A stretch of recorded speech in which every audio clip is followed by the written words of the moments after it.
بەکارهێنانی مادەی هۆشبەر لە جیهان بۆتە هەڕەشەیەکی گەورە لەسەر ئاشتی کۆمەڵایەتی و کۆمەڵگەی جیهانی بەرەو داتەپین دەبات. لە هەرێمی کوردستانیش چەند ساڵێکە بەکارهێنان و بازرگانیکردن بە مادەی هۆشبەرەوە ڕۆی لە هەڵکشان کردووە. دیارترین مادە هۆشبەرەکانیش کە مامەڵەی پێوە دەکرێت تریاک و حەشیش و هێرۆین و شیشە و حەبی ترامادۆڵە. بە پێی وتەی بەڕێوەبەری مادە هۆشبەرەکانی سلێمانی لە 2 ساڵی ڕابردوو 550 کەس بە تۆمەتی بەکارهێنان و بازرگانیکردن بە مادە هۆشبەرەکان دەستگیر کراون. بەکارهێنان زیاترە یا بازرگانیکردن؟ دایمەن بەکارهێنان زیاترە. بازرگان لەوانەیە مجموعە باند بن خوانەر بەکاری نێنن، ئەوان بڵاوی یەکەنەوە یەکەم جار لەوانەیە بە خۆڕایی بیدەن بە دەور و پشتیان، لە دوای ئەوە بە پارە پیانە فرۆشن. زیاتر ئەوانەی کە بەکاری هێنن لە چ تەمەنێکە؟ تەمەنەکانیان لە 18 دەست پێەکە تا 50 ساڵیش، بەس ئەوەی کە بەداخەوە جارێکترم بەداخەوە خوارد تەمەنی 18 ساڵی شتێکەوتووە.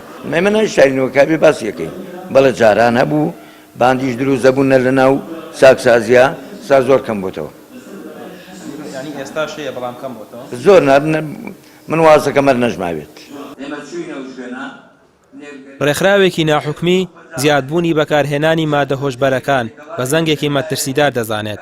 لە ڕێگەی سیمینارێکەوە بۆ 150 مامۆستای ئاینی مەبەستیانە لە زۆربەی پارێزگا و قەزاکانی کوردستان بەڕێوی ببەن و مامۆستایانیش لە ڕێگەی مینبەرەکانیانەوە خەڵکی لە مەترسیەکانی بەکارهێنان و بازرگانیکردن بە مادە هۆشبەرەکانەوە ئاگادار بکەنەوە.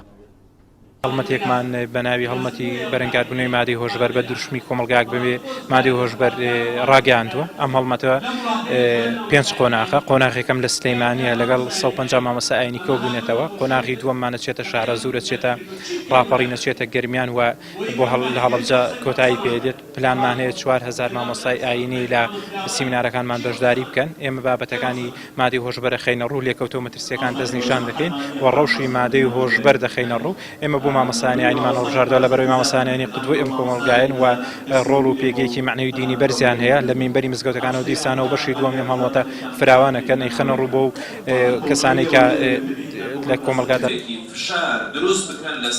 مامۆستایەکی ئاینی بەشدار لە سیمینارەکە دەڵێت بەکارهێنانی مادەی هۆشبەر و جۆرەکانی دوورە لە بەها ئاینی و کۆمەڵایەتیەکان و لەگەڵ کللتوری کوردی ناگونجێت. پێویستە هەمووان هاوکار بن بۆ نەهێشتن و کەمکردنەوەی ئەو دەردەکوشندەیە. دینەکەمان پێمان دەڵێ و بەردەوام لە وتارەکانماندا خەڵک هۆشیار دەکەینەوە کە دوور بن لە مادە هۆشبەرەکان، چونکە هۆشت دەبا ئینسان کە هۆشی نەما لە ئینسانیەت دەشۆرێت. بەداخەوە بەڕاستی بە جۆرێک بڵاو بۆتەوە کە خەریکە خێزانەکان هەڵدەوەشێنن، شەڕ و هەرا و ئاژاوە و سژنەکان پڕ بوون.